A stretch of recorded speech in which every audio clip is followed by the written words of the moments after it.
Kung sakupaan niya sakpo ng mga aswang, ikaw ang nakaligtas. Abay, planado yun, sir. Planado lahat yun. Seryoso ka ba sa sinasabi mo? Hindi mo alam kung anong kaya ng mga aswang, hoy! Wala yung laki mong yan sa mga yon! Ayos na ang buhay ko. Pero dahil sa antigong siksik na ito, nagkakulong lahat. Ang daming nadamay!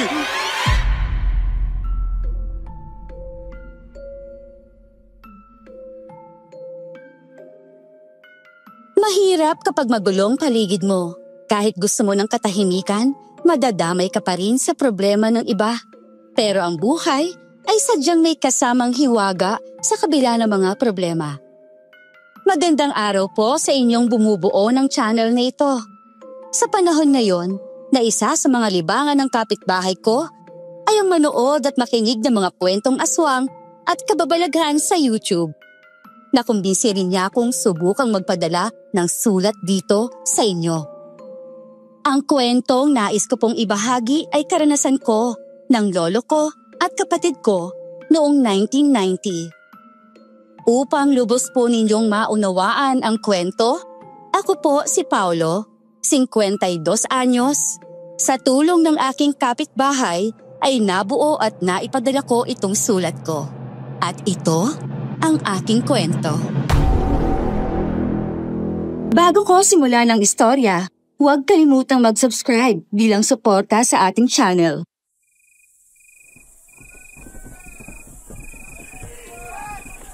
Ay, naku, pambihirang buhay naman to eh. Nandito na naman tayo sa gabing hindi makakatulog. Ay, baka mamaya eh may biglang habulan at putukan na naman sa paligid eh. Ay, naku si Lolo talaga. Parang manok na nagpuputak eh. Ay, naku, nagising na naman tuloy ako. Ay, nandyan na naman yung mga sundalo sa kabilang barangay eh. May tutugisin na naman daw na mga rebelding nasa bundok. Banyaga daw na dudukutin na yung mga yun eh. Yun ang sabi nila. Ay, naku Lo, pabihira naman po kayo, ano? Kailan pa ba natahimik ang paligid natin dito? Alam niyo namang nasa bayan lang natin ang isa sa mga kampo ng military. Kaya ganyan talaga dito, di ba? Di na po kayo nasanay eh. Kaya nga po kuya, tara na lang ho sa gubat ngayon, Lo, para makarami pa tayo ng banayan. Hinihintay ng bagong guro namin sa school na magdala ako noon eh. Paborito raw po yun ng mama niya, kaya ipapang salubong pa raw po niya pag uwi niya sa Biyernes. Sige na Lo, lumakad na lang tayo. Di na rin naman ako inaantok eh. Basta hayaan na natin yung mga sundalong rebelde sa buhay nila. Tsaka may sarili din naman tayong laban eh. Di ba? Tsaka malayo naman sila. Hindi po yan naabot dito sa banda natin. Ayaw nga naman. Bakit ba tayo magpapapekto sa kanila no? Hindi naman nila tayo bibigyan ng makakain sa araw-araw kung hindi tayo kakayod ngayon. Kaya sige, ihandahan nyo na ang mga dadalhin yung gamit ha. Kukuha lang ako ng ibang balabal. Sayang naman kung maluma kada tong bagong bili ko eh.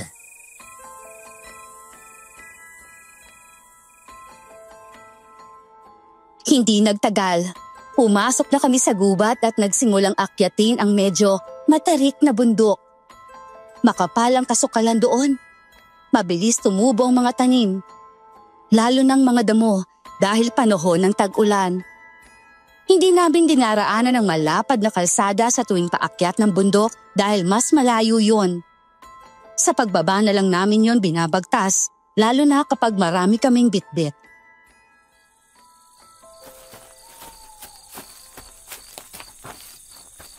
Ay, kahit tagulan na, itong mga mahilig sa gulo hindi talaga nagpapahinga. Baka hindi rin nila naisip na baka hindi lang tao ang makasalubog nila sa bundok kapag ganito. Ay, mangi-istorbo pa sila sa mga nilalang sa kagubatan yan eh. Naku Lo, hindi po nila iniisip yun. Kasi matatapang naman po sila eh. Kaya alam niyo po, kung ako lang talaga yung papayagan, gusto ko rin sana magsundalo eh. Di ba? Sundalo ka rin eh. Tapos uuwi kang bangkay sa amin. Tingilan mo nga yung pangarap mo yan. Naku ka Paulo po ha. Nakakaraos naman tayo kahit papano, hindi ba?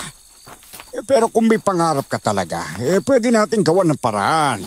Basta wag lang niyang pagsusundalo. Pwede ba yon? Kuya Pao, kahit gusto mo magsundalo, kung hindi ka rin naman nagtapos ng high school, malabo po talaga. Tsaka, hindi ka nga umaalis dito sa atin, di ba? Paano ka magiging sundalo niyan? Sanin mo pa ako. Sige ka, mawawalan ka ng pambaon bukas. Tingnan natin kung sinong iiyak sa sulok at tayo na naman pumasok. Si kuya naman. Totoo lang naman ang sinasabi ko eh. Kainis ka. Lagi mo na lang akong tinatakot kapag ganyan ka. Ay, nako, kayong dalawa talaga eh. Ay, nalintikan na. Dinig niyo ba yun? Abay, putok ng paril yun ah. Hali kayo. Tumabi kayo't magtago kayo rito. Mukhang sa bandang itaas na nang galing yung putukan. Mahirap na. Baka madamay pa tayo. Nagtago kami sa malaking puno, hindi kalayuan mula sa aming kinaroroonan. Malapit na kami sa tuktok ng bundok nang marinig namin ang palitan ng putok ng baril. Hindi kami madalas nagpupunta sa bahagi na yon kung hindi lang namin natuklasang maraming banayan o kamanggeg doon. Masukal at madilim sa parte ng kagubatan na yon. At bali-balita pa ngang pinamumugaran yon ng mga aswang at kakaibang nilalang, lalo na sa tuwing gabi. Pastor! Bilisan mo na! Kailangan natin makatakas sa mga nilalang na yan! Mga pesto talaga! Iligtas niyo na lang ang sarili niyo, sir. May maiulot pa kayo na hindi rebelde ang mga nakasagupan natin ngayon eh. Kundi mga aswang. Sige na po! No, narinig niyo po yun? Aswang ang kalaban nila. Ako po, kaya nga mukhang mga sundalo sila. Pero ngayon, parang may ibang tumibay ang loob nila. Abay, hindi basta-basta yan. Lolo, natatakot po ako. Umuwi na lang po kaya tayo. Takpan mo lang ng mabuting tenga mo, Apo. Hindi pa tayo pwedeng gumalaw. Abay, baka makita nila tayo eh. Mahuli pa tayo sa gitna. Abay, mahirap na. Pero bakit kaya mga aswang ang nakasagupan nila, Lo? Ewan ko rin eh. Pero kung umabot na sa ganyang putukan, abay, seryoso na yan ha. Hindi na yan biro.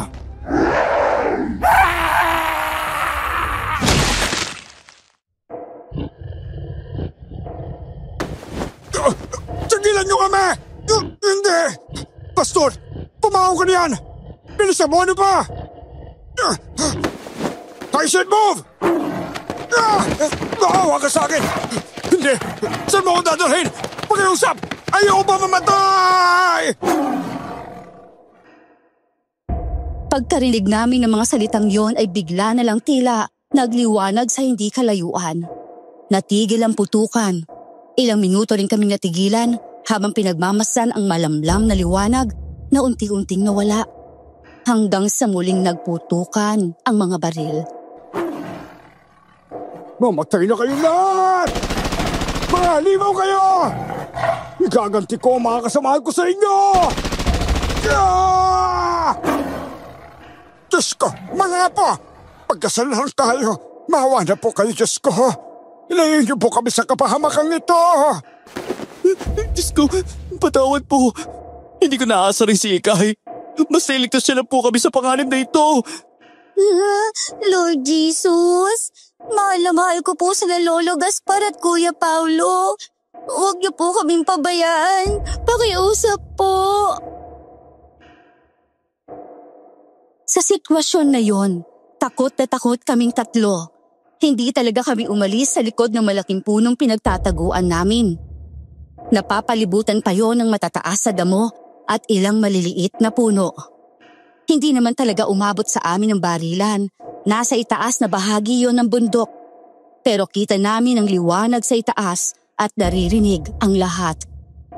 Ilang sandali pa, namayani ang katahimikan sa paligid.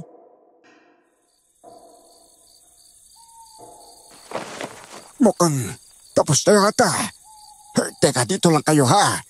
Sisilip lang ako sa dinaanan natin. Teka, pwede na po ba tayong umalis, Lo? Baka kasi delikado pa po eh. Ako na lang po sisilip kung gusto po ninyo. Si kuya na lang po ang pasilipin niyo, Lo. Mabilis po siya kaysa sa inyo. Dito na lang po kayo sa tabi ko. Ay, sige. Basta yumuko ka lang ha. At huwag kang basta-basta dudungaw, Paolo. Opo, Lo, sige po. Basta po, tignan nyo na lang po kung paano kumilos ang sundalan yung apo. Ay, naku naman. Ay, sige na, sige na. Nang makilatis ko kung pasado ka pa talaga o hindi.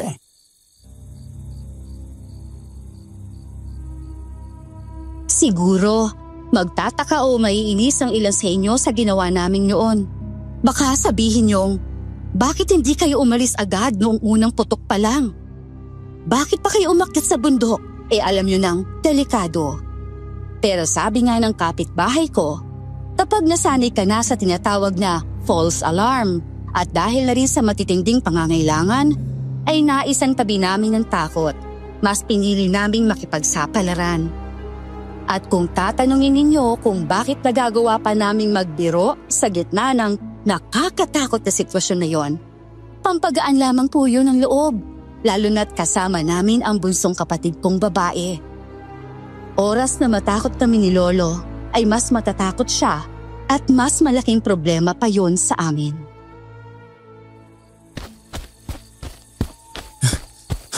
Lo, wala naman po ako napansing kakaibang kilos sa daanan eh. Medyo bakit pa po ako roon pero hindi ko na rin po sinipat lahat. Kung umuwi na lang po kaya tayo. Ay, hindi ba natin sisilipin kung anong itsura ng pinangyarihan ng putukan? Baka naman kasi may buhay pa o kaya... Hindi po masyado na pong delikado, Lo. Tapos, tignan niyo po si Ikayo. Tahimik lang po yan pero... Tara na lang po tayo umuwi, kuya. Lolo, sabihin ko na lang kay ma'am na hindi tayo nakapanguha ng banayan kasi masama po ang panahon. Tara na po. Dito na lang din po tayo dumaan sa nadaanan kong may nahawi ng damo. Mas mabilis po yun.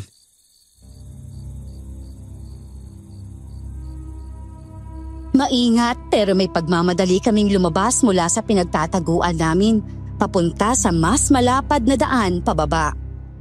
Kahit wala kaming dalang anuman, mas mabilis na yon, diretso at siguro'y 1 metro ang lapad. Nakailang hakbang pa lang kami nang bigla kaming may naulinagan.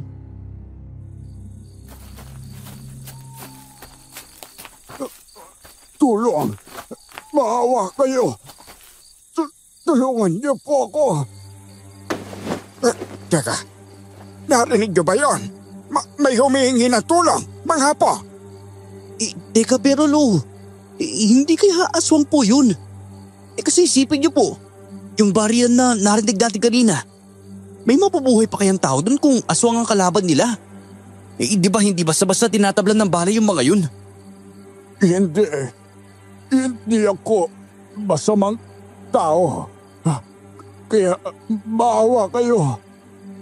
Teka, mukhang mahina na ang boses niya. Tara nga hanapin natin siya. Nakakakonsensang iwan na lang yun eh. Hindi man lang natin nasilip eh. Kung ano ang lagay niya. Sige na nga po. O Ikay, sa likod ka lang namin ni Lolo ha. Kapag hindi maganda ang sitwasyon, tumakbo ka na kaagad pababa ng bundok ha. Opo, kuya. Tingnan niyo po dun banda. Parang may gumagalaw po. Dahan-dahan naming nilapitan ang bahaging puro matataas ang damo. At doon, bumungad sa amin ang isang nakaunipormeng sundalo. Lalaki. Nakahiga siya roon habang hawak-hawak ang kaliwang kamay. Umuungol siya habang panay ang biling ng ulo. Tila wala sa sarili. Sir, kaya niyo po bang tumayo? Tutulungan namin kayo. Kaya lang ang laki niyo po palang tao eh. Lo, teka mukhang nagdedeliryo na po siya. Ano pong gagawin natin? Baka mabalian kayo ng buto sa laki niya kung aalalayan po ninyo eh. Naku naman eh. Diyos ko naman eh, pero kawawa naman kung iiwan na lang natin siya rito eh. Iniisip ko, baka siya yung naririnig natin kanina. Tapos siya lang ang natirang buhay. Sa grupo nila ngayon. Lo, may baon po akong tubig dito. Pumbuhusan niyo po kaya siya. O painumin, baka magising po siya. Ay, sige. Akin ang tubig mo. Sir, kung naririnig mo ko, hayaan mo lang ako ha. Paiinumin kita ng tubig. At pupunasan ko rin ang mukha mo. Kabado man, matyagang inasikaso ni Lolo ang sundalo. Ako naman, nakamatsyag sa paligid habang nakatunghay sa kanila. Si Ikay ay tumulong na rin. Dahan-dahang pinupunasan ang sugat ng sundalo.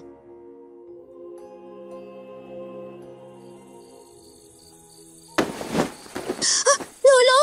Tingnan niyo po! Yung hiniliit niya sa kaliwang kamay! Putol! Tumutugo pa! Ay, Diyos ko po! Ano ba naman sinapit ng sundalong ito? Abay kung talagang aswang ang kalaban nila, napakaswerte pa niya na buhay. Kahit putol ang daliri, buhay pa rin siya. Lo, mukhang nawalan na ulit siya ng malay. Ano pong gagawin natin? Baka maabutan na tayo ng dilim dito kung hintayin pa natin ang magising siya eh. Teka lang, sandali. Eto na, gigisingin ko na siya. Tatapakin ko muna ang pisngi niya. Ay, Sir, gumising na kayo. Kailangan niyong makaalis dito sa gubat. Sir! Ay, Diyos ko naman. Papipilitan kaming iwan kayo dito kung hindi pa kayo nagising. Alangan namang hilahin pa namin kayo pababa. Elo, naisip niyo na rin po kaya yung naisip ko? Pag di pa yan nagising, balutin natin yung katawan niya. Tapos, pagulungin na lang po natin pababa. Ay, nakuloko kang bata ka eh. Oy, paano naman ang ulo nito, Aber? Baka pagdating sa babae kung hindi puro bukol, pakabasag na ang bungo niyan. Ay, Lolo! Gumagalaw na po yung daliri niya. Magigising na yata talaga siya. Lumapit na rin ako sa sundalo nun. Nagsimula na siyang umungol at ilang saglit pa, dumilat ang kanyang mga mata. Napabalikwas siya ng bangon pero agad na nasapo ang ulo't muling humiga. Pumikit siya ng ilang segundo, saka muling dumilat. Mas malinaw na ang tingin niya.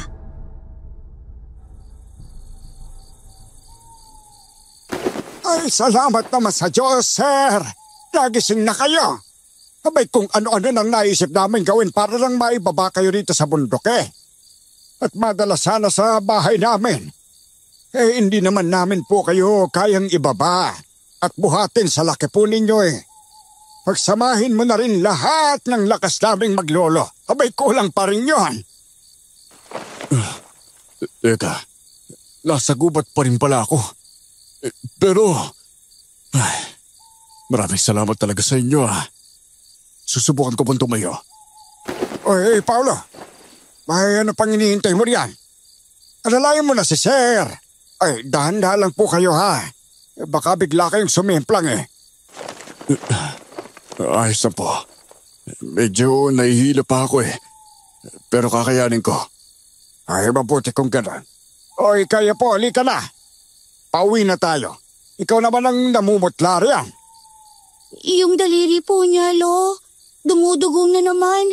Kukuha na lang po ako ng damong pwedeng pang-ampat.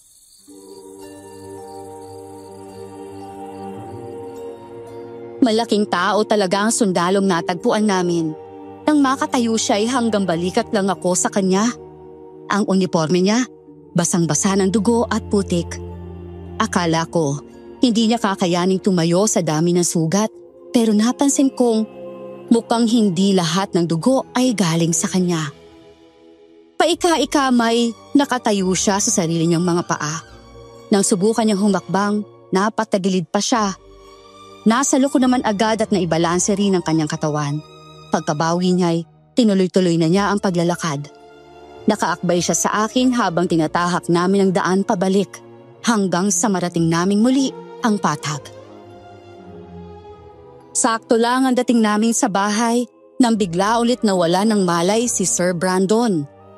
Habang naglalakad kami kanina, kahit paunti-unti, sinikap pa rin niyang ikuwento ang nangyari. Pero panay din ang pakiusap niya na huminto kami't magpahinga kahit sandali lang. Ngayon, ihanda niyo na ang mga kakailanganin kong gamit mga apo ha. Gagamutin natin si Sir Brandon. Diyos na bahabagin. 12 silang umakyat ng bundok. Tapos, 5 agad ang nangamatay. Tinira ang 7. Pero siya na lang ang naiwan sa huli. Ay naku, anong masaklap na kapalaran nito. Naku po, masaklap nga po talaga, Lo.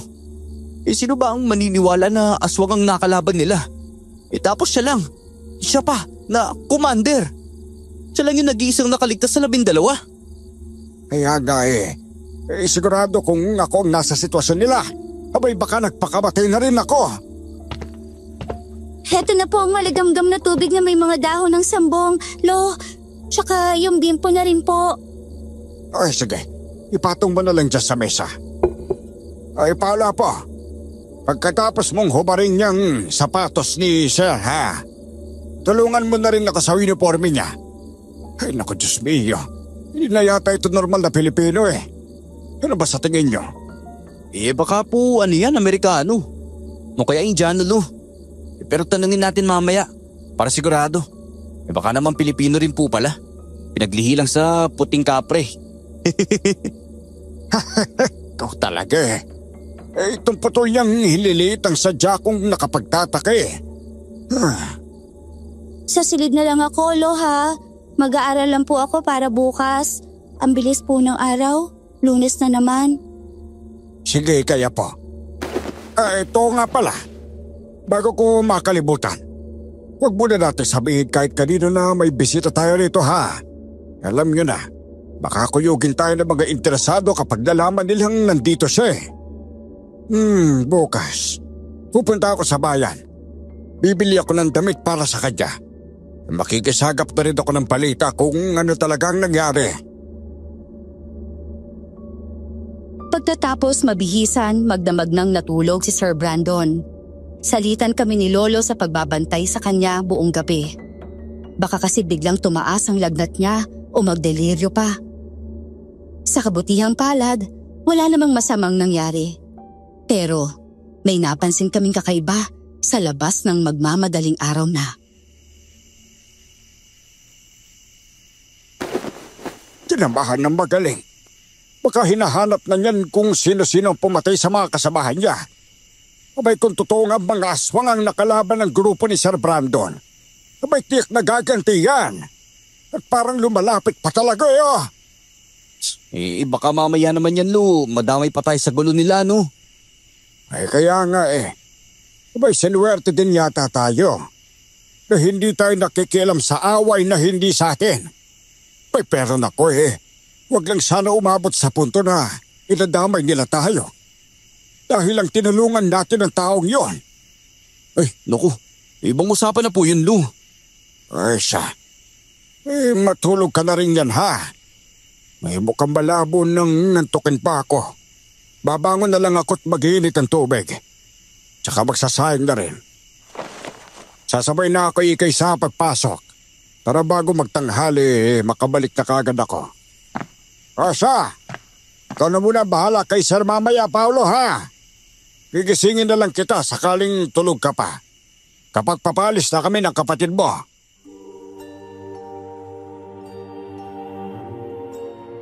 Hindi na ako sumagot kay Lolo noon. Ginupo na ako ng antok at nagsimula na akong humilik.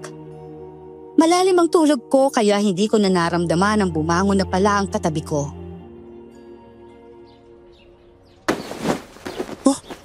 Teka, wala na si Sir Brando sa tabi ko? Gising ka na pala po. Palis na kami ni Ikay ha. Nasa labas siya. Nakikipag-usap kay Sir Brandon. Siya muna ang bahala rito. Sige po, Lo. Babangon na rin po ako. Ay, kumain na po ba si Sir? Oo, kumain na siya. Marami nga yung hinigop niya sa sinabawang gulay buti na lang at hindi siya mapili sa pagkain. Kung sa bagay, sundalo naman kasi siya. Oo nga po. Nako siya po. Ingat po kayo sa daan, Lo ha. Pabantayin niyo rin po si Ikay.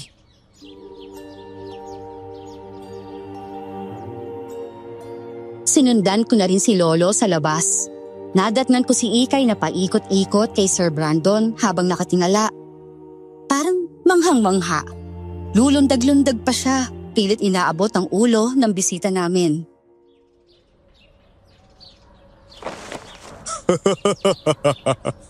Hindi, kasi maglambitin ka kasi sa tuwing bagong taon, Ikay.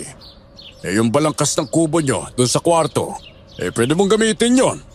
Hindi mo naman naabot sa sahig doon Kaya perfect pang lambitin. Tsaka kasi gawain ko rin yan nung bata ako. Kaya ako tumangkad ng ganito Kahit parehong Pilipino ang magulang ko. Di naman po totoo yun Ginagawa ko na yun dati pa. Binubuhat pa nga ako ni Lolo noon para maabot ko yung kahoy na sinasabi niyo, sir. Naku, Ikay. Tanggapin mo na lang kasi na nagmana ka kay nanay, no? Ay, good morning po pala, sir. Hoy, magandang umaga rin. Ay, salamat pala sa pag-alalay mo sa akin kahapon ha. Hanggang makarating tayo dito sa bahay nyo. Pati na rin sa pagtulong sa akin in general. Ay, Tay Gaspar, Ikay, utang na loob ko po sa inyo ang pangalawang buhay ko. Wala po yun, sir. Masaya po kami makatulong sa nangangailangan. Kahit ganito lang po kami. Hoy, may iwan na muna namin kayong dalawa ha. Baka ba huli pa si Ikay sa pagpasok kapag tumagal pa kami. Sige po, ingat po kayo, Tay Gaspar. Maghihintay po ako sa pagbalik po ninyo.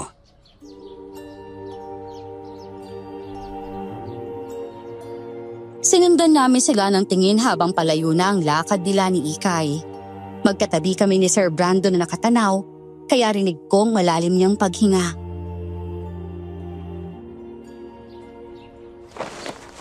Ay, parang kahapon lang Nakipagsagupaan kami sa inaakala namin mga rebelde. Naku, walang iya. Nakakawala ng katinuan pag binabalikan ko, Paulo Bakit po ba siya? Horror po ba talaga yung nangyari? Putukan lang po at mga sigawang narinig po namin noon Hindi lang putukan yun, Paulo. Malalang buwis buhay. Naku, anak na. Di ko na talaga alam kung anong tamang salitang gagamitin ko kung magmumura ba ako. Kaya wag na lang. Pero grabe talaga Hindi pa rin ako makapaniwalang nakasagupa namin ng mga buong hukbo ng mga aswang na yon. Aswang po talaga yun, sir? Wala man lang pong nag-abisa sa inyo na yun ang makakasagupa po ninyo. Yung ginala ko, may nag-trader sa grupo ko Kaya nangyari ang lahat ng yan. Hindi ko pa matukoy kung sino. Pero pinipilit kong balikan ang bawat detalye. Kasi kakailanganin ko yun oras na humarap ako sa mga nakakataas. Sabi po ni Lolo, may banyagang dinukot daw ng mga rebelde. Kaya raw kayo inutusan na sundan sila. Oo, yun ang sabi sa amin. Ayaw nila makapag-usap sa unang team. Kaya kami na ang pinasunod. Pero mali ang impormasyon na nakuha namin. Yung minireport sa amin sa ibaba, nako, malayo sa nadatnan namin sa bundok. Paano pong mali? Grabe naman, sir, naloko po ba kayo? Ay, pasensya na po, hindi ko po sinasadya. Ang ibig ko sabihin po, paano po ba namatay yung mga kasama po ninyo? Ganito yan. Paisa-isa silang nawala noong una. Hindi na namin mabalikan. Kasi naghahabol din kami. Nung pitong-pito na lang kami talaga. Yun na siguro yung narinig nyo. Yung mga putukan. Doon na sila lumitaw. Na parang isang grupo ng mga aswang o kaya mga halibaw. Este buhay talaga to. Mabuti pa kasi mamatay na rin ako Kung ganito rin lang na hindi ko alam kung paano ipapaliwanag ang lahat pagbalik ko. Wala rin silbi na nabuhay ako Sa akin ibubuntok ang lahat ng sisi, panigurado yan. Kailangan kong panagutan ang lahat ng nangyari. Dahil ako ang commander nila.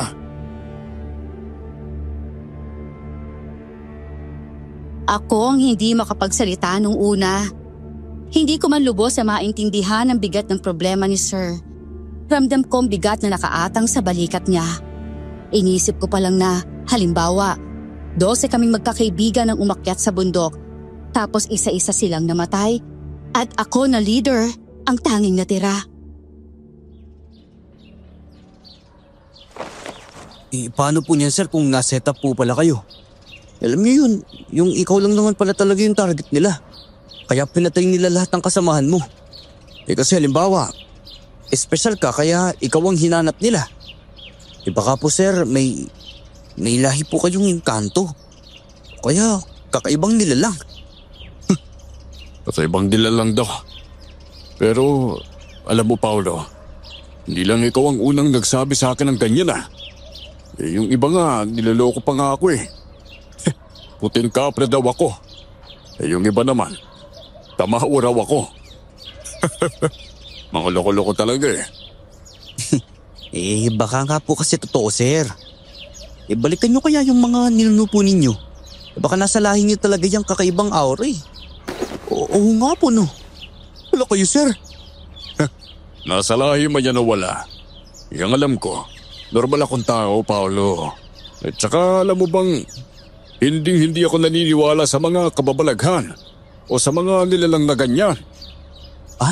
Hindi po kayo naniniwala? Pero nakita niyo na po, sir.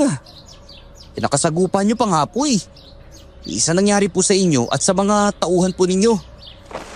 Paano niyo naman po ipapaliwanag yun kung walang kababalaghan talaga na sangkot? Yan na nga talaga yung pinakamalaking problema ko ngayon naku, Paolo. Alam ng halos lahat ng kasama ko bilang sundalo na hindi ako naniniwala sa mga ganyan tapos bigla na lang ako magsasabi ng mga aswang ang pumati sa tropa ko. At hindi lang isa Hukbo sila. Anak ng pating naman talaga.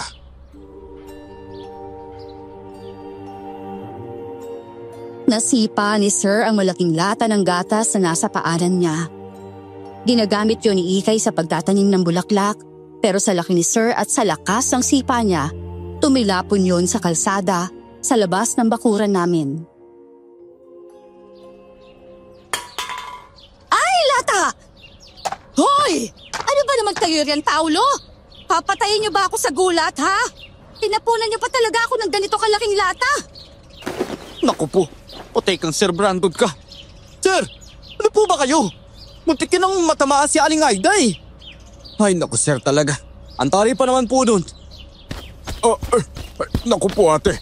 Pasensya na po talaga hindi ko po sinasadya. Promise po, patawad po. Hoy, ikaw! Sino ka ba, ha? Bakit mo sinipa yung lata? Kung natamaan ako, ha? Ay, sos! Kalaki mong tao, asal bata ka naman. Ate, teka lang. Nagkita na po ba tayo dati? Anong sabi mo? Hoy, lalaki! Hindi kita kilala at lalong hindi kita nakita kahit minsan. Aba, kaya mo yata sinipa ang lata papunta sa akin Dahil gusto mo magpapansin, Ay, mahiya ka naman sa sarili mo, hoy! Excuse me, miss, O mas tamang sabihin, Mrs. Aba, hindi kita type, no? Hoy, Paolo! Sino ba tong lalaking to, ha? Sira ulo yata nito Aling Aida, pagpasensya niya na po. Sir Brando naman po kasi Hindi ba po? Hindi po dapat kayo makilala ng mga taga rito. Gumagawa na po kayo ng eksena ngayon Oh, ano? Natameme ka? Di ka ba nahiya sa sarili mo? Ikaw na nga tong may kasalanan. Ikaw pa tong may ganang mang-insulto. Sabihan mo yung lolo mo, Paolo. Nakakaya yung bisita ninyo. Minsan na nga lang ako umuwi rito para siya pa tong taga rito Sasabihin ko po kay Lolo, Aling Aida. Pagpasensya na lang din po Ano ka po kasi, medyo may diferensya po siya sa utak. Opo. Kaya po, ganyan po talaga yung utak ni Kuya Benladin. Oo. Puwe! Anong klaseng pangalan yon, ha? Ang bantot! Uy, sandali! Hindi yun ang pangalan ko, Paolo naman, bakit? Sus! Kita mo na! Papansin ka lang talaga, bakulaw! Kung inayos mo lang sana ang pagbati mo sa akin naku, wag na nga lang! Diyan na kayo! Sinira nyo lang ang pahinga ko! Umalis na si Aling Aida sa tapat ng bakod namin. Pero bago pa man siya lumayo, Dinampot pa talaga niya ang latang tumilapon sa kalsada. Tsaka tinagis pabalik sa amin. Bumanggayo ng malakas sa bakod na kawayan. Napatakip pa ako sa tenga pero huli na. Kinalikot ko na lang para alisin ang parang nanuot na tunog.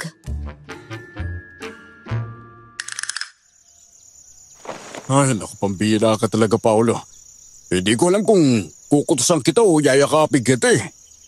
Nako sir, kung babalikan natin ang punot dulo niyan kasalanan niyo na rin naman po eh. Kayo pa yung unang sumipa ng lata na ikinagulat ni Aling Aida. Kayo naman po. Oo nga, siguro nga. Pero seryoso yung tanong ko kung nagkita na kami dati. Talagang parang nakita ko na siya nito lang eh. Yun lang, hindi ko talaga matukoy kung kailan ko siya nakita. Ay, naku, sarap pukpukin talaga ng ulo ko. Ay, buwiset. Oo sir, awat na po. Hindi solusyon sa problema yung pagsuntok sa sarili. Ano ba yan? At sigurado, hindi nugali ng matinong sundalo, no? Lalo na kung commander ka pa. Ay, Paolo, sa tingin ko, naaalala ko na yung kung saan ko unang nakita yung Aida na yun. Po? Sigurado po ba kayo dyan, sir? Saan po kung ganun? Tara, doon tayo sa loob. Doon na lang natin pag-usapan. Ay, sige po. Mauna na po kayo. Isasara ko lang din po saglit tong mamahalin naming gate.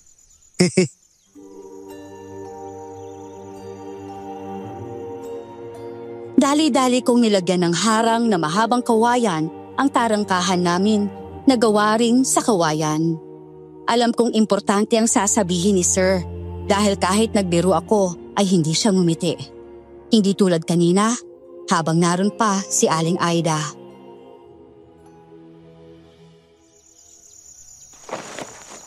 Kamukha po niya ang isa sa mga aswang na umatake sa inyo. Paano po nangyari yun, sir? Si Aling Aida po, nagtatrabaho sa bayan. Sa mismong bahay po ng mayor siya, labandera. Di ko rin talaga alam eh. Pero basta, nakatinginan kami noon habang lumilipad siya. Para siyang taong ibon. Maganda siya pero talagang nakakatakot yun. Nandilisik ang mga mata niya, tsaka may pangil. Mandurugo po yun kung ganun, sir. Pero sir, paano naman po nangyari na inatake kayo ng hukbo ng mga aswang kung umaga naman po yung engkwentro? Ewan ko nga rin hindi ko alam eh. Basta ang pagkakaalala ko, pahapon na noong umakyat kami tapos inaabot na kami ng gabi. Gumamit pa nga kami ng flashlight noon. Pero yun, bigla na lang nagkandasira kahit bago naman yung mga baterya namin. Ay, naku sir. Kailangan nyo na po yatang magtawas para malaman kung ano talaga nangyari sa inyo. Tawas? Yung bang nilalagay sa kilikili? Sir naman kumaganti na kayo sigurado po kayo, hindi nyo alam kung ano ang pagtatawas? Ano ba? Seryoso ko bata. Sabi ko sa'yo, hindi ako naniniwala sa mga kababalaghan Kaya kasama na roon ang hindi ko pag-intindi sa mga salita o kaya gawain na may kinalaman sa mga ganon. Kaya sa tawas, wala akong iba naisip kundi yung pampaputi sa kilikili. Gumagamit din kasi ako noon Kaya nga po sir, kailangan nyo magpaalbularyo. Baka may sira na po kayo sa tuktok yan Tiningnan niya ako noon ng matalim. Kaya mula sa pagkakaupo sa tapat ng lamesa, tumayo agad ako at pasimpleng umatras. Nagdahilan ako na mag-aalmusal na pala ako. Hindi lang rin naman basta-bastang dahilan yun kasi sa totoo lang, nakalimutan ko na talagang kumain ng agahan sa mga oras na yon. Habang hinihintay si Lolo na umuwi, hinayaan ko muna si Sir na mag-isa't makaidlip. Kakaisip sa mga nangyari, nagreklamo na rin siyang masakit raw ang ulo niya. Pagdating ni Lolo, agad kong binanggit ang lahat ng napag-usapan namin ni Sir dahil doon, umalis na naman siya. Kailangan daw niyang hanapin ang mga sangkap na kulang para sa pagtatawas. Ang nangyari, nakauwi na si Ikay mula sa paaralan at madilim na pero wala pa rin si Lolo. Pahintay na lang muna kay Lolo sir Sinadya pa kasi yung kaibigan niyang albularyo sa kabilang bayan. Dinala niya na rin po yung uniforme po ninyo para ipatingin doon. Mas magaling daw po yun magtukoy ng problema kaysa kay Lolo eh. Ano pa nga bang magagawa ko kung hindi ako maghihintay? Ay nako, kaya ayoko pa sana magretiro bilang sundalo eh. Sa ganitong sitwasyon, wala kang ibang gagawin kung hindi ang tumunganga. Di kunwari po, nasa bakasyon na lang po kayo ngayon. Tsaka gawan niyo ng paraan na maaliw ang sarili po ninyo, sir. Tio Gaspar! Tio Gaspar! Tulungan niyo ako, Tio! Kuya Pao! Si Aling Aida po yan sa labas. Nakita ko nagtatatakbo siya kanina. Dito pala siya pupunta. Uy, sandali! Pupuntahan ko siya. Uy, sir. Ayan yung best friend niyo, oh.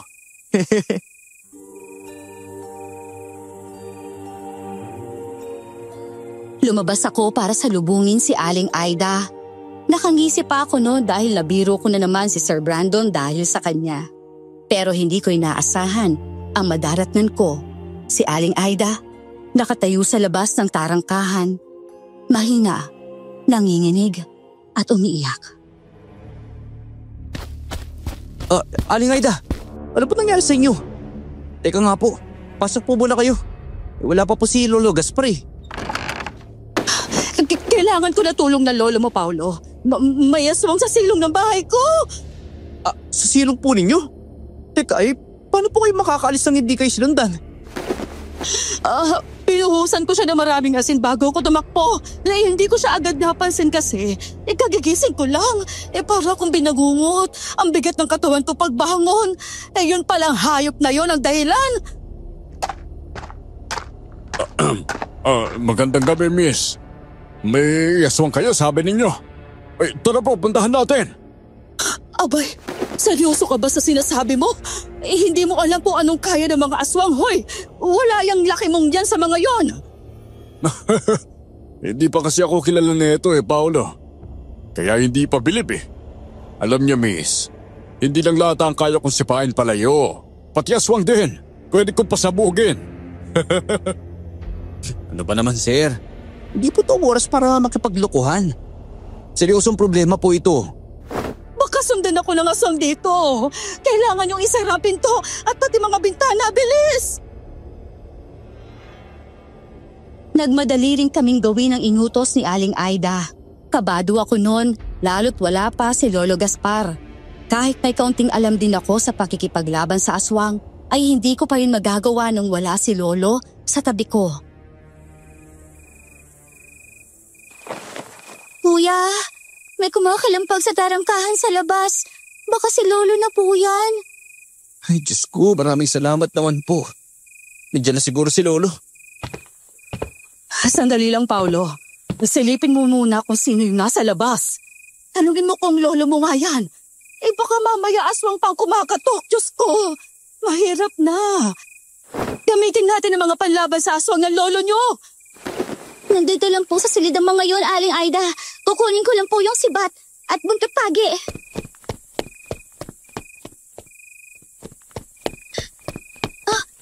Eto na po. Hoy, ikaw lalaking may mabantot na pangalan. Itong sibat ang gamitin mo. Pandagdag sa haba niya ng kamay mo, kaya madali mong masusungkit ang aswang niyan. Huwag kang lalampa-lampa, ha? Itignan mo na lang mamaya kung paano ako lumaban ng aswang. Baka matulala ka, miss. At saka magpa-autograph ka pa pag nakita mo. Ewan ko sa'yo. Shh! Hindi nga po si Lolo yung nasa labas, Aling Aida. Ang tagal na nakatayo ng bulto doon sa tarangkahan eh. Pero hindi pa rin tumatawag. At kung si Lolo po yun, alam niyo bubuksan yun mula sa labas. May tali lang na hinihila sa kawayan. Angat agad yun. Ay, Diyos ko. Sanundan na ako na walang hiyang yon. Kakaiba ang aswag na yan sa tingin ko. Para siyang amalanhig. Amalanhig? Yung mga patay na binuhay lang? Aba, may maayos ka rin palang naiisip, ano? Sana naman mapanindigan mo yan. Hindi birong kalaban kong aswang. Baka akala mo madali. Walang yan. Sinusubukan sirain ng amalanhigang tarangkahan. Kung ganon, huwag na natin hintay masira pa yan. Labasin na natin. Tapusin na natin yan! Ay, teka lang po. Kami na lang po ni Sir Brandon ang lalabas, Aling Aida. Pakisamahan na lang po si Ikay dito sa loob, ha? Ay, oo, sige.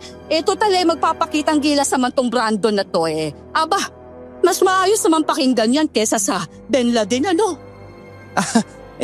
Gawa-gawa ko lang po yung Belandin, Aling Aida. Brandon po talaga ang totoong pangalan ni Sir. O siya, sige.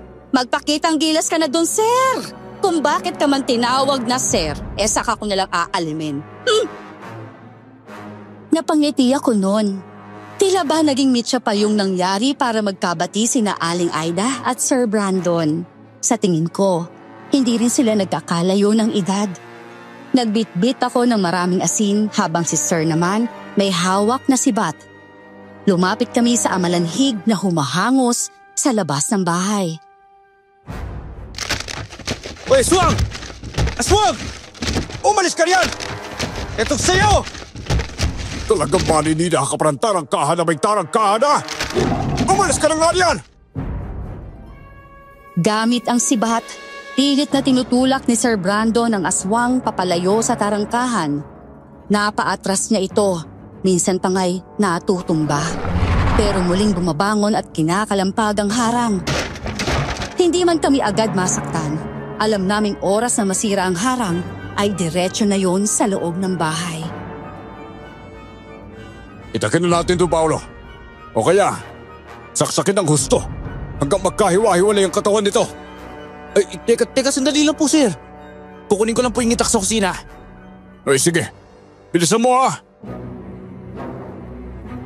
Tumakbo ko papasok ng bahay. Pero bago ako makarating sa kusina, may narinig akong huni. Hindi pang karaniwan. Pagtingala ko, isang malaking nilalang ang umiikot na sa ibabaw ng bubungan namin. Dumapo ito at humuni ng malakas. Mabilis akong kumatok sa pinto ng kubo at tinawag si Sir Brandon. Ter! Pumasok na tayo! May isa pang aswang! Nasa taas! Anak lang! Sandali lang, ha? Hindi ko mapaalis tong amalanhig na to eh. Pero tong ibong aswang na to, sisiguraduhin ko lalayo. Umalis ka riyan! Pinuntirya ni Sir Brandon ang nilalang sa bubong. Hinagis niya ang sibat at sapul ito sa pakpak. Gumulong ito sa bubong. Umikot kami sa likod ng kubo. Akala namin babagsak yun, pero walang bumagsak. Sa halip, isang tila nasasaktan na huni ang narinig namin habang pumapagaspas ito palayo. Tangan ang sibat ni Lolo sa pakpak nito. Anak nang! Tinangay pa talaga niya si Paolo! Naku po, nagot tayo kay Lolo niya, Sir Brandon! Ano, Ikay? Nandito na ako. Aba, sino yung lalaki parang lasing na galing dito na at naglalakad palayo, ha? Ay, naku mo, Diyos ko, salamat po. Nandiyan na si Lolo. Tara, Sir, salubugin natin siya. Mukhang umalis na rin yung walang hiyang amalanhig na yun. Lolo Gaspar! Nandito na po kayo! May mga aswang po na dumating dito sa amin. Ay, naku, sabi ko na nga ba eh. Kumulo ang lana na dala ko habang papalapit ako dito. May masamang nilalang na talaga. Lolo Gaspar, mano po? Ilo yung sibat niyo po eh. Ginamit ni Sir Brandon. Pinantaboy niya dun sa amalanhig pero hindi niya nakaparuan eh. Yung ibong aswang sa bubong, yun ang tinamaan kaso. Pasensya na po tayo, Gaspar, ha? Hindi ko na nabawi yung sibat po ninyo eh. Naiwan sa pakpak. Tinangay niya palayo. Naku po, nalintikan na. Abay, sayang naman yung antigong sibat ko na yon. Ay, pero di bali na. Tay Gaspar! Ay, magandang gabi po. Ay, sa wakas, dumating na rin po kayo. O, Ida. Ay, nandito ka rin pala. Abay, inabutan mo rin yata yung aswang, ha? Isa nga po yata yung nagdala ng aswang dito, Tay Gaspar eh. Hoy, Ben Laden! Anong pinagsarasabi mo riyan, ha? Akala mo ba ginusto kong sundan ako ng amalanhig na yon? Ay baka nakakalimutan mong ikaw ang dayo rito. At sa karanasan ko, ang aswang ang unang binibiktima, mga dayo. Teka. Nahuli na yata ako sa balita. Aba, isang araw lang ako nawala. Naku, Tay Gaspar, kung alam niyo lang kung paano ako binisik itong hindi ko na alam kung bisita o pasyente niyo ba to? Ay, ganun ba? Sige, pag-usapan natin mamaya pagkatapos ng hapunan. May birthday kasi si Parin Boloy eh. Pinabaunan ako ng lechon at pansit pa uwi. Akin na po yan, Lo. Gutom na po ako eh. Ay, siya, Paulo. Tulungan mo muna sa kusina ang kapatid mo, ha? Mag-uusap lang kaming tatlo. Ako, si Sir Brandon at si Aida. Dito muna kayo sa birha, ha? Mukhang seryoso si Lolo ah. Ano kaya yung balita niyang dala? Malamang masama, Kuya. Kung maganda yun, sasabihin na niya kaagad sa atin, hindi ba? Sana naman, wag namang mabigat ang problema. Maubos na yata ang mga mahal natin sa buhay sa pagtulong sa iba eh. Tapos tayo, may iwan na lang na ulila. Hindi na yata makatarungan yun.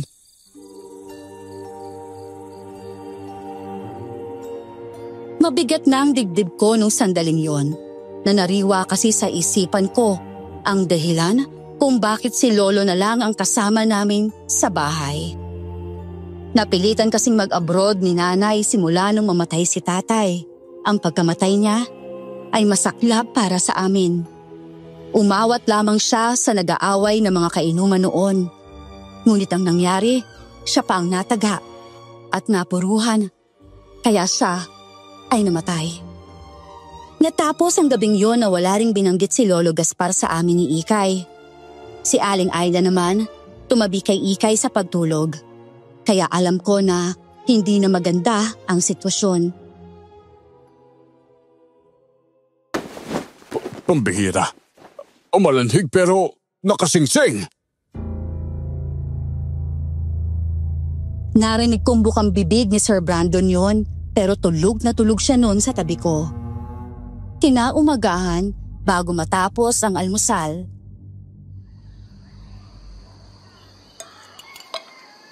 Sir Brandon, alam niyo po kagabi, may sinabi kayo habang tulog po kayo eh. Ha? Ako? Nagsalita habang tulog? Abay, imposible naman yun. Ang sarap nga ng tulog ko kagabi. Kaya baka hindi naman ako yun. Sir, aminin nyo na. Narinig ko rin mismo yun eh. Mamaya kapag natawas na kayo, malalaman ko rin ang tinatago nyo sa amin. Kami ng mga apo ko, tapat na tumulong at patuloy na tutulong sa inyo. Kaya naman sana maging tapat din kayo sa amin kahit papano. ako rin, handang tumulong. Basta wag lang akong pagsinungalingan. Tegas pa naman. May sinabi po kayong kamalanhig na may singsing, sir. Ano pong ibig sabihin nun? Nakita niyo po ba kagabi na may suot na singsing yung amalanhig? Pasensya na po kayo ha. Pero hanggang ngayon parang hindi pa rin matanggap ng utak ko ang mga totoong nangyari. Kaya tuwing natutulog ako, parang nananaginip po talaga ako na hindi ko rin alam kung alin totoo. Siya sige. Pagbibigyan kita sa katwiran mo yan, Sir Brandon, ha? Pero alam mo rin siguro na hindi maganda ang pagtatago. Lalo na sa akin. Lolo, pwede rin po bang malaman kung ano yung tungkol kay Sir Brandon? Wala naman po si Ikay dito tsaka maaasahan niyo naman po ako, di ba? Oo naman na po. Ikukwento ko sa iyo ang lahat. Nagtiwala nga ako sa isang dayo na halos hindi ko pa ganun kakilala. Sa iyo pa kayang kadugo ko. Na pinalaki ko na parang sarili kong anak.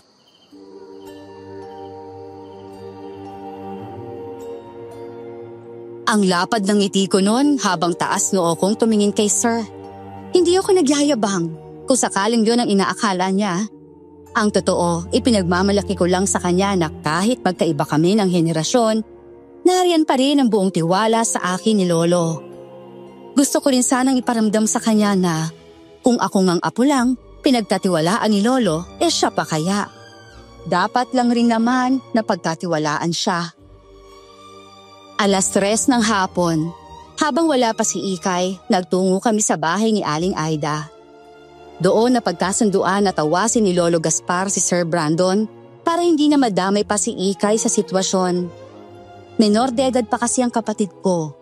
Si Aling Aida na muna ang sumama sa kanya pauwi ng bahay. May kadilimang pumapalibot sa'yo, sir. Inggit. Matinding inggit ang ugat ng lahat mula doon. May kung anong meron ka na hinahangad nila. Nililang ka para magkamali ka. Para ikaw mismo ang lumapit sa kanila. Yun ang hinihintay nila. Walang niya. Ilang beses na ako sinabihan ni Huwebes. Lo, yung kasamahan ko sa kampo. Sabi niya nakausap niya siya kahapon. Umiiyak daw. At akala'y patay na ako. Pero hindi ako naniwala. Kahit alam kong naiinggit sila sa akin. Wala rin naman talaga akong pakialam eh. So, kita mo na ang epekto ng pagpapabaya mo. Nililang ka ng mga taong pinagkakatiwalaan mo. Yung sakupaan niya sakmo ng mga aswang. Ikaw ang nakaligtas. Abay, planado yun, sir. Planado lahat yun. Tama nga hinala ko. May trumaydor. Isa sa grupo namin ang nagtaksil. Mga walang iya talaga. Damay pa ang buong unit namin. At totoo niya na may nakita akong tao. May suot siyang kumikinang na bagay eh. Sigurado po kayo, Tay Gaspar? Ako ho ba yan o ibang tao po? Sir, ipakaho yun yung amalanhig na may singsing. Yung nabanggit niyo pong habang natutulog po kayo kagabi? Dalawang kumikinang na bagay sa paningin ko. Isa'y may bahid ng dilim, pero ang isa, busilak ang pagliwanag. Pero teka, Sus Mariosep, bakit kumikinang itong Coldmore, hinaharap po Sir Brandon? Ha? Tayo naman eh, baka naman iba ang ibig sabihin niyo po dyan. Napangangako sa sinabi ni Lolo. Hindi ko agad nakuha ang ibig niyang sabihin. Tumawa pa siya samantalang si Sir Brandon ay napakamot ng ulo. Noon ko lang nakuha ang biro na yon ni Lolo at nagpaliwanag na rin si Sir.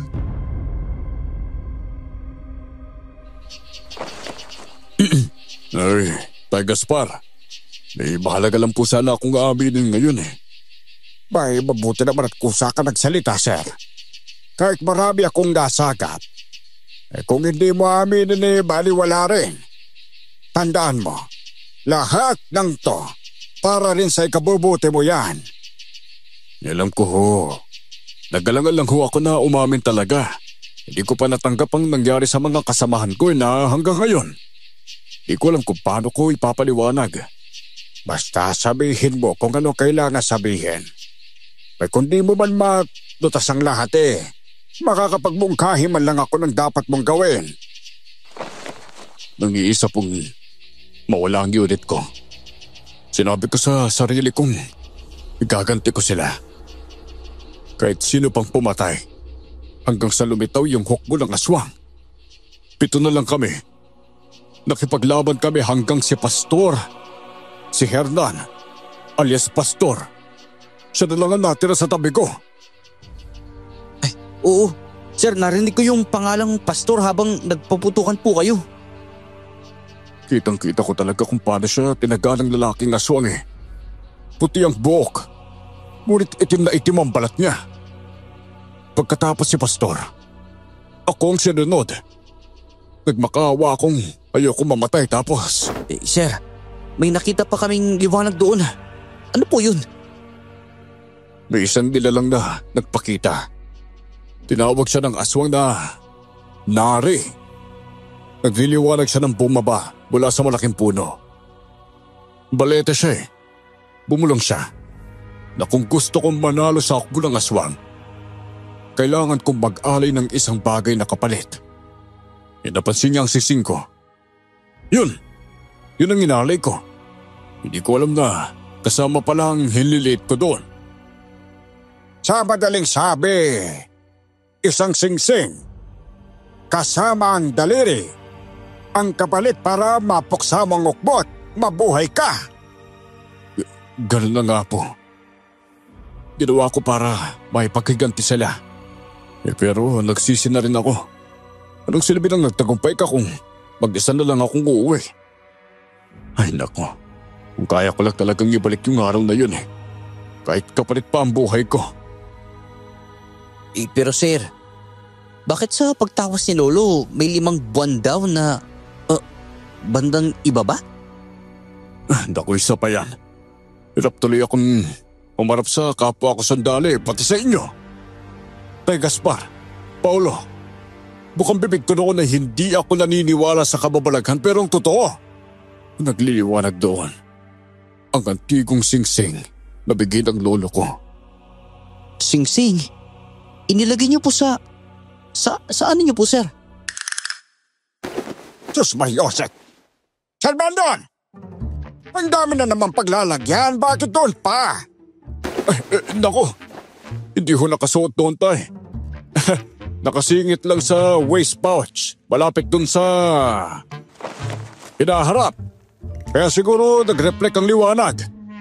Ay, naku, akala ko kung ano na talaga yun May mabuti kong ganon. Pero tandaan, Sir, yung singsing na yan, pati ang dilim na nakapalibot sa'yo, kailangan mong harapin ha. At tutulungan ka naming tapusin ang nasimulan mo sa maayos na paraan. Ilang beses pang pumalatak si Lolo noon. Ako naman, nailing na lang kay Sir Brandon. Ang totoo, isinuksok lang pala niya ang antigong singsing sa maliit na bulsa ng panloob niya. Hindi niya ito suot sa daliri. Ipinakita pa niya sa amin ang singsing, nakabalot sa pulang supot na hindi nababasa. Talawangin ng kulay na hinala ni Loloy, yari sa tanso at may disenyong parang orasan. Ayaw raw ni Sir na maging agaw pansin kaya pinakopya niya yon. Gawa raw sa 21K naging to ang isa pang singsing na dati niyang isinusuot sa naputol na daliri. Hindi pa karaniwan ang singsing na ito, Sir Brandon. May kakaibang enerhiya na bumabalot sa antigong singsing na ito. Sa tingin ko, ito ang habol ng tumaydor sa'yo. Kaya kay pinahamak. Baka ngayong umalanhig at ang aswang kagabi, ito ang sadya nila. Ay nako, kung kaya lang sana ng singsing na ito na ibalik ang mga kasamahan kong nawala. Ibibigay ko ito ng walang pag-aalinlangan. Kung hindi man natin makausap ang sinasabi mong sinari, baka kahit aswang makapagbigay ng impormasyon tungkol dito. Abay hindi bibigay ng lolo mo to kung wala kang mapapala rito ano. Pero kakailanganin mo ng tulong ng iba.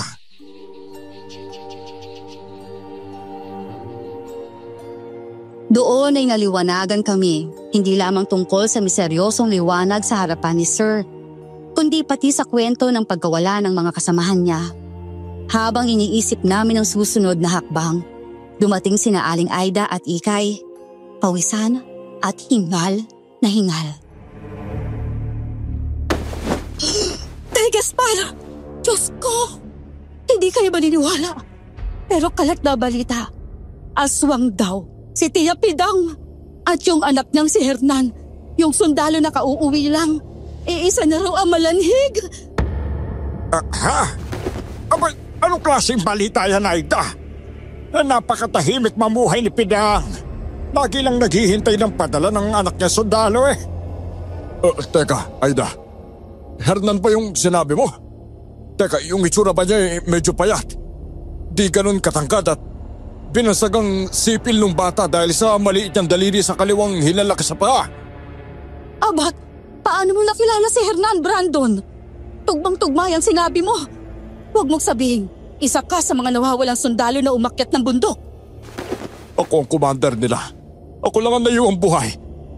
Teka, hindi totoo na kamag-anak ako ni Tatay Gaspar na naaksidente. At yung Hernan na sinasabi mo, kanang kamay ko, namatay siya mismo sa harap ko. Nagsinungaling ka pala? Paano yung nagpatawas ka para malaman ko aksidente ang nangyari sa'yo? Aba, hindi yan totoo, Aida. Nagpatawa si Sir Brandon para malaman kung sino ang nag-traitor sa kanya. At para matukoy kung totoo bang aswang ang nakitang may hawak ng singsing. Diyos ko po, ang alam ko, hinahanap pa rin ng mga militar ang mga sundalong nawala sa bundok. Alam ko, hanggat hindi ko alam kung sinong nagtaksil at nagsabotahe noon, wala akong balak magpakita. Pero mga kasama ko, baka mga bangkay na lang ang nandun. Pero bakit boy si Hernan? Kitang-kita ko kung paano sa pinaslan ng aswang eh. Nako po, mukhang isang gabunan ang pumatay sa kanya. Base sa kwento mo. Kung patay na siya, ibig sabihin tama ang sabi nila. Amalanhig na si Hernan. Siya yung nakita kagabi. Sabi ko sa inyo eh, Ali Aide, kalat na sa school, may nakakita sa amalanhig. Kinari raw po ang nanay niya. Kinari? Teka, ano yun? Kasi yung diwata na tumulong sa akin laban sa mga aswang, pangalan niya Nari. Siya rin ang kumuha ng singsing, kasama ng hinliliit ko. Diyos ko! Ibig sabihin si Tia Pidang ang kinari. Matagal na yung nagpapakita sa bundok. Nambibiktima ng sundalo at rebelde. At ayon sa chismis, hinahanap niyang mahiwagang singsing na orasan. Ari ng asawa niyang engkanto. Kaya raw nitong magbalik ng oras. Magbalik ng oras? Ganito ba ang itsura ng singsing na yon? Sus Mariantísima! Bakit? Diyan sa'yo yan, Branton. Alam mo ba kahit si Mayor hinahanap yan, gusto raw niyang bumalik sa nakaraan. Grabe, time travel? Teka, totoo yan, Aling Aida? Pwedeng balikan ng nakaraan? Hindi ko alam kung totoo, pero hindi yan basta-basta. Si Mayor, matinik na abogado yan dati. Kaya kung naniniwala siya, malamang may katotohanan. Kung totoo nga ang kaya ng singsing na yan, na ibalik ang nakaraan. Naku, ingatan mo yan, Sir Brandon. Ibinigay sa'yo yan dahil kakailanganin mo yan sa takdang panahon. At mag-ingat ka rin. Baka may idea ng mag-ina na nasa iyo na ang singsing. Baka nilinglang ka na nila. Kung ganon, paghandaan natin sila. Abay hindi pwedeng mapunta na lang sa kanila basta-basta ang singsing. Kakailanganin mo yan, sir. Panigurado. Nang mga sandaling yon ay nagbulungan na lang kami ni Ikay habang nakikinig sa mga plano nila Lolo. Hindi ko napigilang sabihin, sana nga maraming singsing na may kakayahang bumalik sa nakaraan. Para mabalikan ko na rin yung araw na pinatay si tatay. Baka pwede pa namin siyang mabuhay muli. Tila naghintay lang rin ng tamang pagkakataon sina Lola Pidang at ang amalanhig niyang anak. Ilang araw na ang masamang panahon, lalo pa noong gabi na yon. Sa mga lugar tulad ng sa amin sa kanlurang bahagi ng bansa, kahit walang bagyo, kayang dalhin ng habagat ang delubyong hindi mo inaasahan.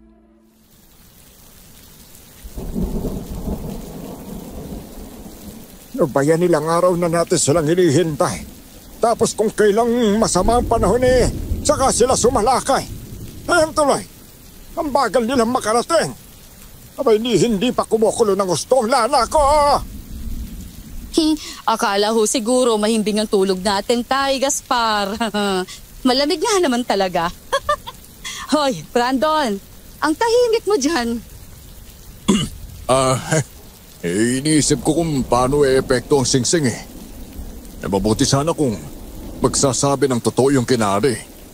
Sila pa nga unang nanloko, hindi ba? Nakoy, totoo niya yun.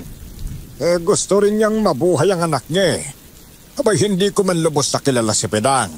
Pero sigurado akong mahal na mahal niya si Hernan. Lo, yung lana sa silid ko umapaw na. Tapos may pangit na tunog sa labas. Parang may tumatawa, pero hindi ko maintindihan. Dito rin po, Lo. Grabe ang lakas ng kulo ng lana. Sa balang likuran yata sila dumaan. Paghanda na kaya. Iyata't hindi lang mag-ina ang dumating. Umuulan na noon. Malalakas ang kulog at kidlat na sumisingit sa katahimikan. At sa tuktok ng bubong namin, kalabog. Isang malakas na tunog ang yumanig. Maya-maya'y parang nilaalagari na ang tarangkahan. Sumisigaw si Ikay mula sa silid niya. Sisirain po nila ang bintana, Lo. Sinisipa ng aswang na parang unggoy ang itsura. Nakakatakot po. Huwag kayong lalabas ng bahay. Kami na ni Sir Brando nangaharap. Susubukan kong kausapin ang kinari. Si Bidan. Tara na, sir. Mag-ingat po kayo, Lo. Binuksan ni Lolo ang pinto. Hawak niya ang itak sa isang kamay. Si Sir Brando naman, may 2 pares ng nunchaku sa magkabilang kamay. Parang 2 pinutol na patpat na pinagdikit ng maikling kadena. Ipinakita niya sa akin kung paano gamitin yun nung isang araw. Hinawakan lang niyang magkabilang patpat at tapos binitiwan ng isa at winasiwas ng mabilis. Pabilisan ng kamay ang laban doon. Masakit kapag tinamaan ka. Bidan! O kung sino ka bang kinari ka, magharapan tayo! Mag-usap muna tayo. Hindi kailangan magpatayan kung pwede naman sa ayos. Gusto ko lamang mabuhay ng tahimik kasama ang mga apo ko. At saka, ako naman nasadya nyo, hindi ba? Mag-usap na lang tayo. Wala nang kailangan pang masaktan. Mula sa bubong, may tumalon. Bumagsak sa harap mismo ni Sir Brandon. Nakatalikod noon si Lolo. Magkatalikod kasi ang pwesto nila. Paikot ang galaw, laging alerto, handa kung saan man manggagaling ang panganib. Nagkita na naman tayo, binata. Pagkatapos mo kami bigyan ng peking singsing, may lakas ka pa ng loob na humarap. Aba, hindi ko na kasalanan kung akin ang singsing na hinahanap ninyo. At huwag niyo akong sisihin sa panlilinlang. Kayo ulang ng loko. Kayo ng anak mong itinuring kong kaibigan. Hindi mo alam ang tiniis naming mag-ina para hanapin ang singsing na yan. Kaya ibalik mo na yan sa akin. Ay, teka. Ibalik mo muna ang mga buhay ng sundalong kinuha mo. Hindi maaari! Gagamitin ko ang singsing para makabalik ako sa nakaraan. Para mailigtas ko ang asawa ko. At isa pa, hindi nyo naman alam gamitin yan. Hindi ba? Hindi daw. Kikiskisin ko lang ang ibabaw nito. Lalabas na ang mahiwagang lagusan. Sigurado ako doon. Hindi. Subtil sila. Kailangan natin makuha ang singsing. Ay, matalino talaga siya, ano, Paolo? Ay, kung hindi lang talaga pangit yung unang pagkikita namin ni Brandon. Lalong lumakas ang ulan. Sunod-sunod ang kulog at kidlat. Nagsilbing ilaw sa dilim, kaya kahit paano, nakita namin ang mga nangyayari sa labas. Nakapasok na sa bakuran ang amalanghig at agad itong ipinagtatataga ni Lolo Gaspar. Oh, isara natin ang pinto, Aling Naida! Nakita ko nung aswang na lumulutang! Sige, isara mo na. Lalabas ako. Patitikimin ko siya ng harina na may asin. Aling Aida, ingat po kayo ha. Sana po gumana yung experiment natin. Ikay, tingnan mo. Dumadami mga aswang.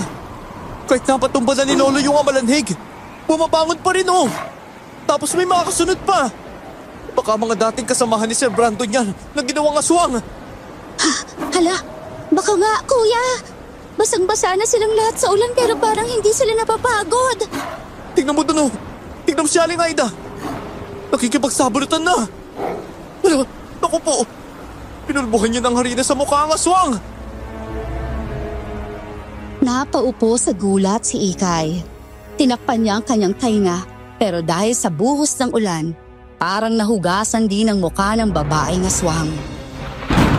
Ah! Diyos ko! Ano ginawa mo sa akin, Tia Bidang? Masakit! Masakit ang mukha ko! Tigilan mo si Aida, Bidang! Pasalamat ka't wala rito ang simat ko! Kaya tatagain na lang kita! Yeah! Hangal ka, Gaspar. Hindi mo ko matatamaan ng itak mo. Naiihamat kong katawan ko sa ere. Sa'yo palang sibat na tumama sa akin noon. Mabuti na lang at hindi ko yung binunot kagad. Nabawasan tuloy ang armas mo. Pwisat kayo mga halimaw! Mga masasamang nilalang! Ibabatok ko na lang sa inyo ang itak ko! Ah! Hindi basta ang pagbatong ginawa ni Lolo Gaspar sa kanyang itak. Parang sundalong may tsak na puntirya. Buong puwersa niyang inihagis ang patalim.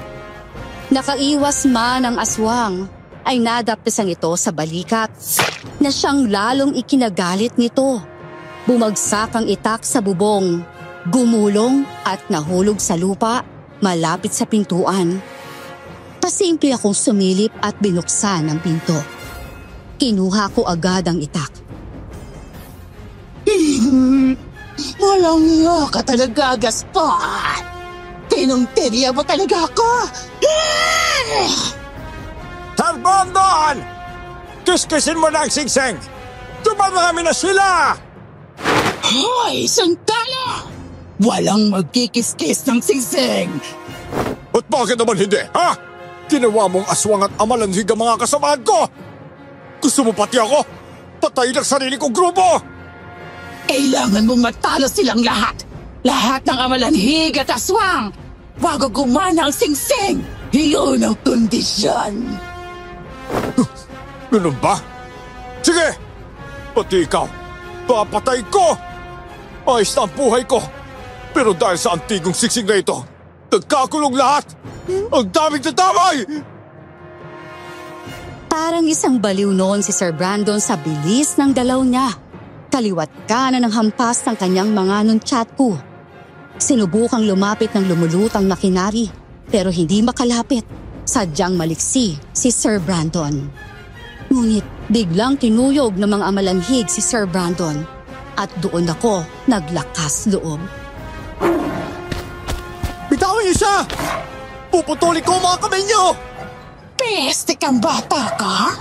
Nakikisali ka pa, ha? Ako harapin mo, Tia Pidang. Marami pa akong pulbo rito. Basa man to, maalat naman. Diyos ko po! Paula! Apa! Hindi ka na dapat lumabas! Akin na ang itak! Bumalik ka na sa loob! Ah! Uubusin ko kayong lahat! Magkamatayan ako, magkamatayan! Nabigwasan ako ng isa sa mga kalaban ni Sir Brandon at tumilapon ako. Nauntog pa yata ako sa matigas sa paso. Biglang lumabong paningin ko. Nahihilo ko. Pero ang malamig na ulan sa mukha ko, yun ang nagpapanatili sa aking nagising. Wala akong ginawang masama sa inyo! Naging makatwiran ako, Commander! Pero dahil sa pesteng anting-anting na ginamit ko, napahamak tayong lahat!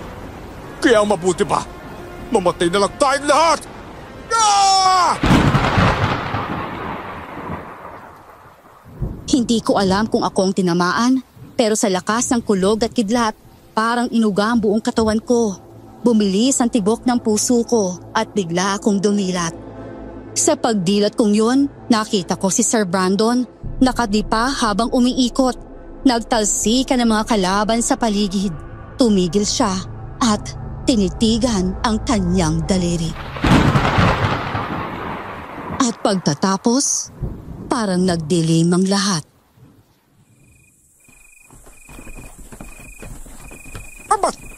Hindi talaga nagsasawang maggulo ang mga sundalong rebelding yan! Ayun na naman sila! Historbo na naman sa buhay na may buhay! Ano nangyari? Nasaan ako? Teka, si Lolo. Ang ingay na naman. Pero parang nung isang linggo pa niya nabanggit yung mga sundalo ah. Hoy, Paula! Humising ka na nga riyan! Tabahan mo kami ni Ikay! Manguha tayo ng balaya sa bundok! Nakita kami kanina ng bagong guro niya sa bayan. Gusto raw bumili ng banayan. pasasalubong niya daw sa mama niya sa syudad eh. Teka lang po, Lolo Gaspar. Sandali lang ho. Ano pong banayan? Nung isang linggo ho, pumunta tayo sa bundok May labanan doon. Mga sundalo at mga aswang ho ang nagbabakbakan Hala, si Kuya Panaginip mo lang yan. Kanina ka pa umuungal dyan eh. Kung hindi lang dumating si Lolo, paliliguan ka na namin sana ng tubig banga. Ano ka ba? Hindi pa naginip yun. Lo, nakipaglaban tayo. Kasama natin si Sir Brandon, commander ng mga sundalo. Kasama na si Aling Aida. Siya yung nagsabi na si Lola Pidang ay kinari. At saka yun mga anak niya, ginawang amalanhig.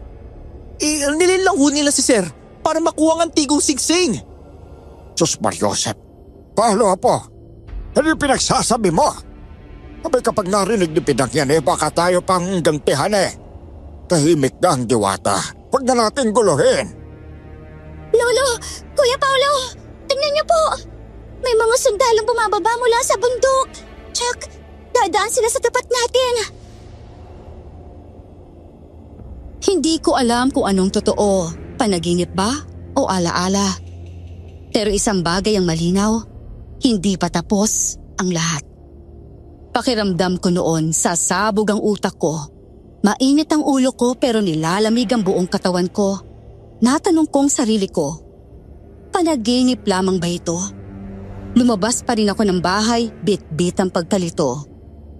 Tumayo ako sa may tarangkahan, naghihintay sa sinabing mga sundalo ni Ikay.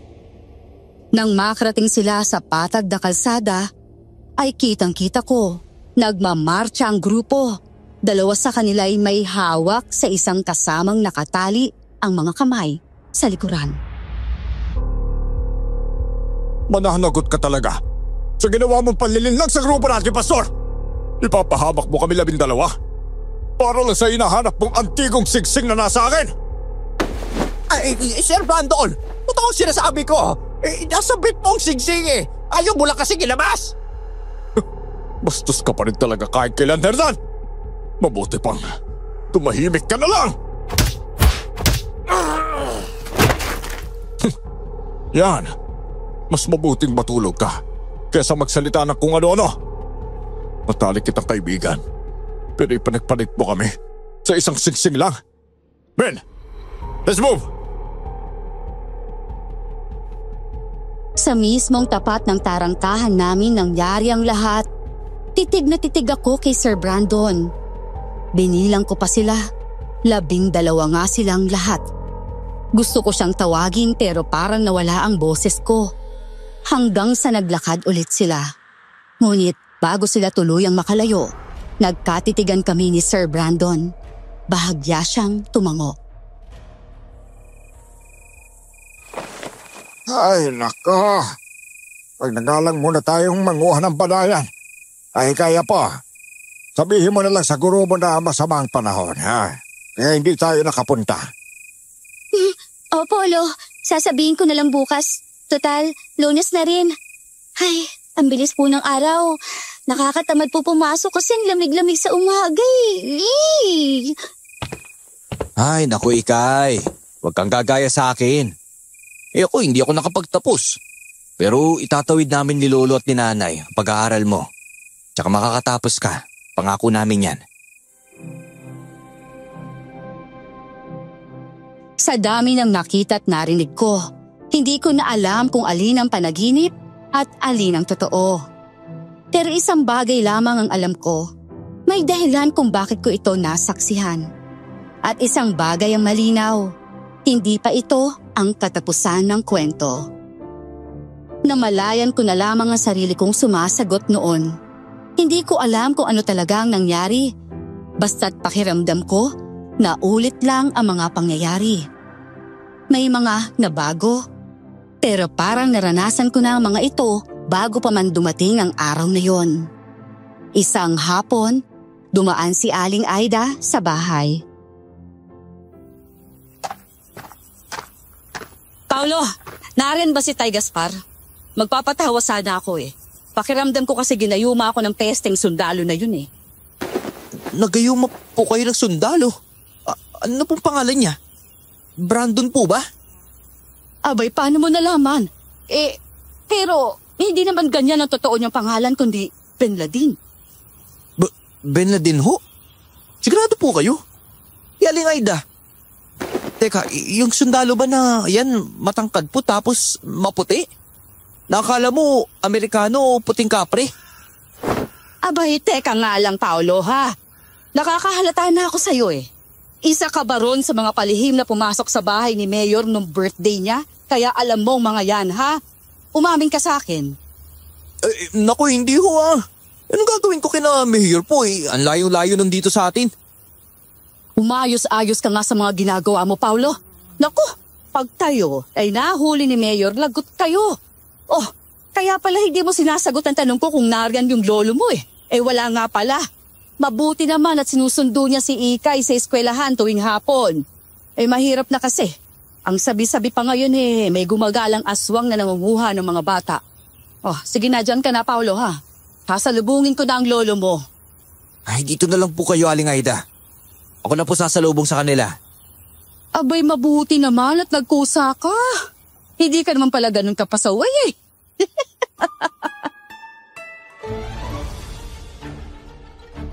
Nang araw na yon, napatunayan ko na kahit ng ibang sitwasyon, may mga pangyayari pa rin parang hindi tuluyang nawala. Hindi man eksaktong pareho, may mga bahagi itong nakikitaan mo pa rin ng pagkakahawig. Sinubukan ko pang hanapin si Sir Brandon noon para makausap ng personal. Tanungin sana kung nagamit nga ba niya ang antigong singsing na pinaniniwalaang kayang bumalik sa nakaraan o kung ano man ang ginawa niya para magbago ang takbo ng mga pangyayari at mailigtas ang mga kasamahan niya. Pero ayon kay Sir Hughes, isa sa mga kasama niya sa kampo sa bayan ay nadestino na raw sa ibang lugar ni Sir Brandon. Hanggang ngayon, tuwing naaalala kong bahagi ng buhay kong yon, hindi pa rin ako makapaniwala. At sa tuwing nangungulit ang mga anak ko na magkwento ako ng kababalaghan, ikinukwento ko na rin sa kanila ang karanasan na yon. Salamat po sa inyong pagbasa sa aking sulat. Hanggang dito na lamang po, lubos na gumagalang, Paulo.